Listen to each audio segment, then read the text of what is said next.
students, how are you all? I hope you are doing fine at home.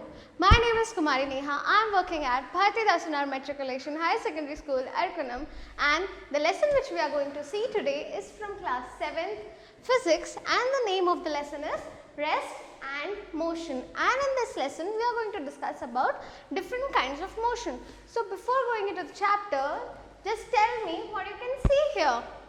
Yes, it's your favorite Tom, all the boys around there. And who is he?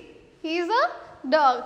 So here you can see that the Tom and the dog are resting. What they are doing? They are resting. So what exactly resting means? For that there is a definition. So the definition of resting is when the position of a body with respect to the surrounding, it does not change. It's known as resting. See here, the Tom is sleeping, right? He is not moving around. That means he is resting, and same way see the dog.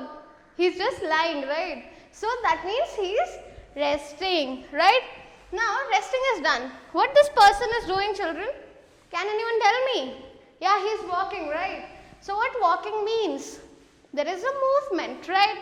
So movement also means a kind of motion, right? So let's see what does the definition of motion means. So motion is when the position of the body with respect to the surrounding changes. That is, the person is walking from one place to another place. How I am walking from this place to that place, right? So that is known as a motion, right?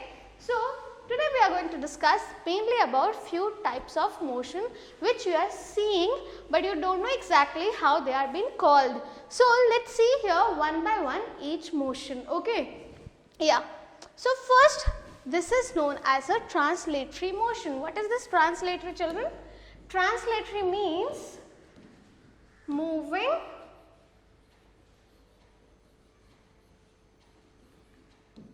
straight. Okay, so translatory motion means what, children?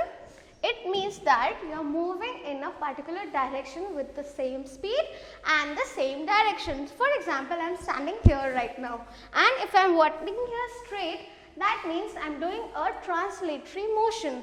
Same way here, the car is having or running through a straight road. So this will be known as a translatory motion. So let's see one more example of that. Yes, what's happening here? These are the free fire what you're playing, right? Yes, so here you can see that there is a same and plain road on which the car is running, and see, it's a little bit turning also and it's moving straight also. So these motions are known as translatory motion. Translation means movement, right? Good. Now, after this translatory motion, let's see here another example, which is the types of translatory motion. So first type is rectilinear motion. What it is? Rectilinear, or I will write it here. Rectilinear. So what does rectilinear mean, children? See here. What word is there? Linear, right? So linear means straight, what I told you, right? So this shows that all the cars on the highways are moving at a correct speed, plus they are moving in a straight and a linear path. So this is rectilinear motion. Same way there is curvilinear motion. So see here, there is a turning here, right? So what will be this known as? This will be curvilinear. Linear, I told that it means straight. But in this curve means a little bit turned, right? So with the straight path, if you are turning, it will be known as curvilinear translatory motion. So these are the two types of translatory motion which we are studying here, right?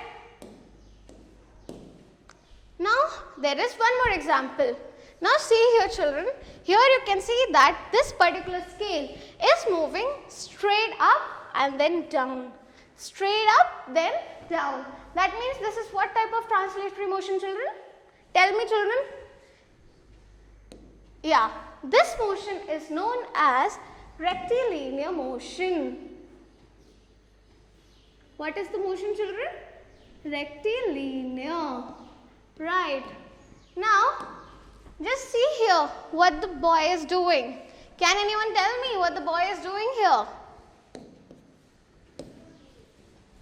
See, he's throwing the ball, right? When he's throwing the ball, it goes with a curve, right? When it is going with a curve, it will be known as curvilinear motion, right? Good. So these are the common examples which we are going to study here. Now let's see a circulatory motion. So what does circulatory means? Circulatory has the word called circle. So here you can see that this ball is moving around, right? It's moving in a circular path. So this is the best example for circulatory motion. Same way here, see what the car is doing on the highway. It's just going round and round. What you call in Tamil? Yes, you are calling it sutti, right? It's round motion. So it is also known as circulatory motion. After circulatory motion, there is one more big example and the most common example here. The sun has earth moving around it in a circular motion, right?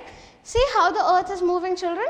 It's moving front and back, right? It's moving like this. So this will be a circulatory motion. Yeah. After that, there is oscillatory motion. So what is oscillatory, children? Oscillatory means when you are moving front and back. It is known as to and fro. What it is? To and fro. For example, here you can see what is this? What this child is doing here? He's swinging, right? He's on a swing. So this motion is also known as oscillatory motion. And what is this? Can anyone tell me? This is a clock. What is this part? This is known as a pendulum. So when the pendulum is moving front and back, to and fro, this motion is known as oscillatory motion, right? So these are the best examples which we have studied here. After this, children, we have talked about the three motions here mainly, right? When you are discussing this, if any example if I give you, for example, if I give you the example of a circular path in which you are moving with a car, so it will be what motion? It will be curvilinear motion, or if it is only circle, it will be circulatory motion, right? So same way, children, here in the description box when you are seeing, you will get the study material like this. When the study material you get, you will have few questions where you have to discuss what are the types of motion you have discussed. Later on, there will be question bank. So in the question bank, you can see there will be all the questions which you can go through, right? Same way, last it will come self-assessment. So self-assessment is what? Is the test which you are going to write for 25 marks, right? Yes. So students, I hope you have enjoyed the session, and in this session we have learned about few kinds of motion, right? So remaining motions we are going to discuss in the next session. Yeah. So I hope you have enjoyed the session. Till then we meet next time. I hope you are doing fine at home. Bye-bye.